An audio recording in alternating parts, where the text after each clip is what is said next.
Hello everyone, this is CJ Novo 992 and today we are back with another brand new video. Today's video, let's not beat around the bush here, we are here to discuss a breathtaking performance from the Glasgow Rangers. Now granted, I am still wearing the hat of destiny, but thankfully the old nose mask got took off, the old splints got took out, but it caused a bit of a reaction, as you can see with the rash on the face, and it's all the way up the forehead. I look like a pizza crunch, so the hat will be staying on in today's episode. But thankfully this channel isn't about this, nah. It's about Rangers, and boy, do we have a lot to discuss. But before we go any further on with today's video, just a friendly reminder, if you are new around here or if you haven't hit that subscribe button yet, please consider doing so. It's right down there and it helps us on our way towards 55 frickin' K. And I've got to be honest with you, I didn't care where I'm starting in today's video because there's so many thoughts, so many emotions, so much gone through the noggin. I didn't care where to start. If you just look at it from an outsider's perspective, there was 36 shots in the match. Two teams just going at it. And it's just refreshing to see two teams playing football, because we see teams that just come part the bus, defend, play anti-football all the time. Pretty much every single week that we play, we see that style. But just going into European football, seeing two good footballing teams play, it's just exciting. And we once again have showed that we belong there. And everything we said in yesterday's video about channeling all the emotion of yesterday, about the devastating news,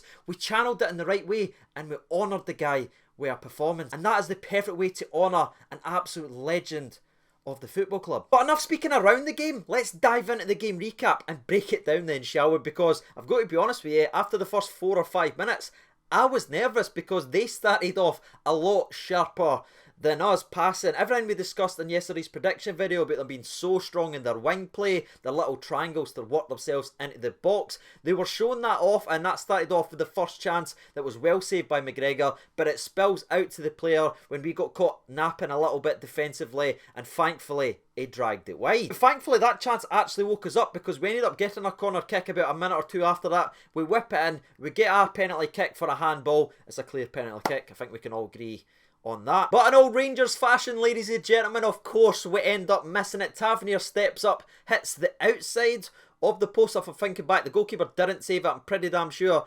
It hits the post and you just think to yourself, okay Rangers, now I remember I'm a Rangers fan. And before we go on, by the way, there's actually a guy who follows me who sent me in a betting slip.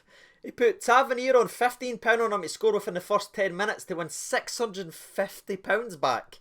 He missed a penalty within the first 10 minutes. But it's alright, because he's a Celtic fan. Come on! But all joking in that aside, I think we need to look at our penalty situation going forward, because Tavernier started off brilliantly, but his last 4 or 5 penalties, iffy record. Morelos has took one, scored one. I think I want to be tipping in that direction and get him some free goals that way. But if you've been following this channel, especially this season, something I continue to say when other people take digs at us, when we only won 1-0 versus St Mirren, we only beat Kilmarnock by 1 goal, we only win this game by 1 goal. I keep saying we keep responding, and that's the difference in our mentality, the way we play. And I think missing that penalty kick and just seeing us completely and utterly take over that game of football with chance after chance after chance, not allowing ourselves to feel sorry for ourselves and get down and play into a shell.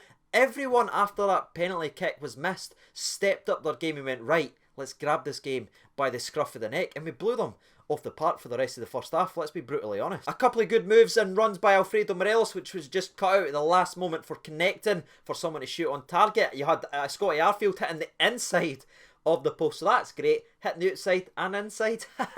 Plums were like that. But the moment of the game came in the 23rd minute, where Glenn Kamara doesn't allow the ball to run away from, sticks his foot in where it's going to get sort of stampled on, but he wins the ball cleanly. The ball then drops for a 50-50 between their fullback and BB. BB doesn't pull out, ladies and gentlemen. It's European football. The man's champagne. He wins the 50-50. The ball then drops to Ojo. Ojo shoots from outside the box and it's in the back of the net before any of us can say, oh no, he's shot. And even now, saying it back for today's video, when I think about it, BB winning a 50-50 and Ojo hitting a shot from outside the box on the left hand side, just rattle it in the top bin. Sounds like one of those joke scripts I read out for every single prediction video, but both players who have pressure on them, let's be brutally honest, we discussed that yesterday, stepped up and smashed out at the park. That is a world class finish for the big man Ojo. But once again, something else I think it isn't spoken enough about this Rangers team this season. When we did go 1-0 behind, did we sit back? Did we take the foot off the gas? Did we say, hell, we're 1 up, let's start playing safe? No, we just kept going and going and going. And Alfredo Morelos, who, was simply incredible all night. Had a couple of shots on target, which was well saved by the goalkeeper. He then sort of dribbles inside after winning the ball back from another defender on the same move. That's right, he had 2 shots on goal. The defence had it. He went and won the ball, dribbled past another 2, then got fouled inside the box for what should have been a second penalty in the first half. But of course we didn't get it because there's no way, and I mean no way, Rangers are getting 2 home penalties in a European match. The referees and linesmen would never ever ever be safe for the conspiracy theories for the rest of their career. But I like the way that Morelos then responded, because we've seen games in the past where it doesn't quite go his way. He gets frustrated, he runs up to referees, he gets in their face, he then sort of starts to feel sorry for himself. But again, Alfredo Morelos is just a different beast this season. He just go up and just continued to terrorise that entire back line, whether it was the full-backs or the 2 centre-halves. He had every one of them chasing shadows. Now, I don't know if this is just the blue-tinted specs talking, but go ahead and find me a better centre-forward performance in European football this week. The guy was on his own and he had 4 players completely terrified. And speaking of opportunities, by the way, you had Ojo just doing absolute bits inside the box. The ball drops to him after a great cross by, I believe it was BB. I'm sure it came from the left-hand side. It falls to Ojo. It is a beautiful fake shot. He then fake shots his own fake shot, if you're with me. Defenders beat, the goalies beat, everyone in the stadium's beat. All he needs to do is hit the target and he's got a goal. But somehow he hits the one guy stud that's on the line and he hits it onto the post. I honestly can't believe we never made that 2-0 in that opportunity. He does everything right, but the easiest part, he misses. But even after the utter domination, you get in at half time, you take a breath because the whole first half's been utterly speechless, and you think to yourself, what a dominating, great fighting performance this is from Rangers, because this team that we are playing, Feyenoord, are undefeated all season long in all competitions. They may be sitting 7th, but if you look beyond that clickbait that people are just throwing out there, they're undefeated in the league and they're only 4 points off the top. This is a very good football team. And I think they showed that, especially in the second half, where I think they grew into the game a lot more. They created a lot of late opportunities as well, but you just saw by the way that they play, the back heels after the back heels, the nice little triangles, it was just refreshing to see a good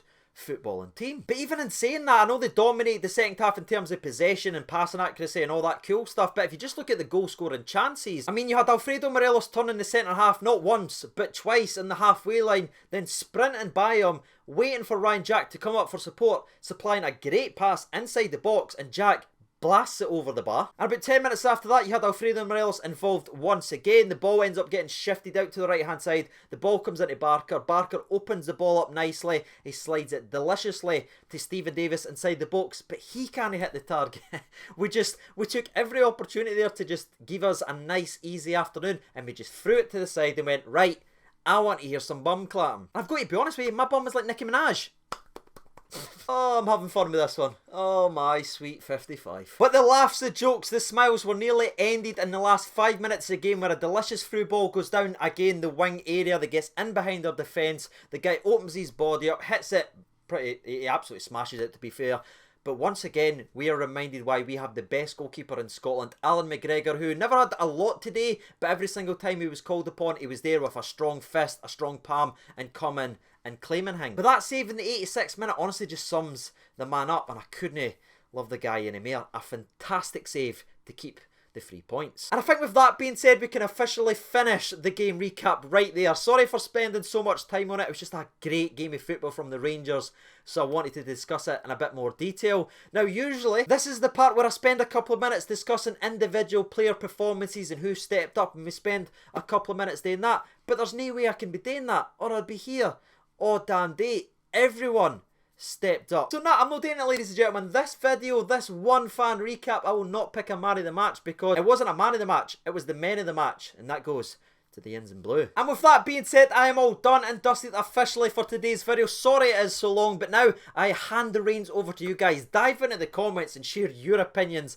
on that performance, and a massive 3 points to start the group off with the statement. And while you guys are doing that, I will jump over to Twitter and read from the people now. Again, as already spoiled, I didn't pick man of the matches. I know Morelos, Ryan, Jack, Helander, Barisic, all these people could have been up there, but I just thought it was important just to say the team, and the team got 100% of the vote. Ross Watson, the OG of the channel, simply writes in, we're just really good. Coley writes in, Helander man of the match, brilliant performance, and we did it for Fernando. Daniel Woodward writes in speechless. Blue Sea of Ibrox says that's how you play for Rangers. The whole team were right at it tonight. Fernando will be up there doing the bounty. What a team. What a game. What a performance. Jude writes in, my life has been shortened by about 80 years. Stevie B writes in, Shagger for me stood tall again when called upon. Superb Rangers. And we did Fernando proud. Shorty writes in, I agree with the poll. The whole team was 200%. Absolutely brilliant. That was quite a weird ending to that one. John Reed writes in, Davis was excellent. Loved his work rate and his drive and attack. And the last one we'll read out in tonight's video. We'll scroll all the way down to the bottom and we'll stop it right here. It comes from Brian and he writes in, the full team did their job on a great night for Fernando. Hashtag Rangers family. So there it is, ladies and gentlemen, boys and girls. You've heard from the people, you've heard from myself. If you haven't done so already, share your opinions in the comment section below. Before we wrap up officially though, I need to give a massive thank you to the legends on the Patreon's account. If you would like to support the channel, the links for that is down there in the description below. And as always, I've been CJ Novo 992. Thank you so much for watching and bye.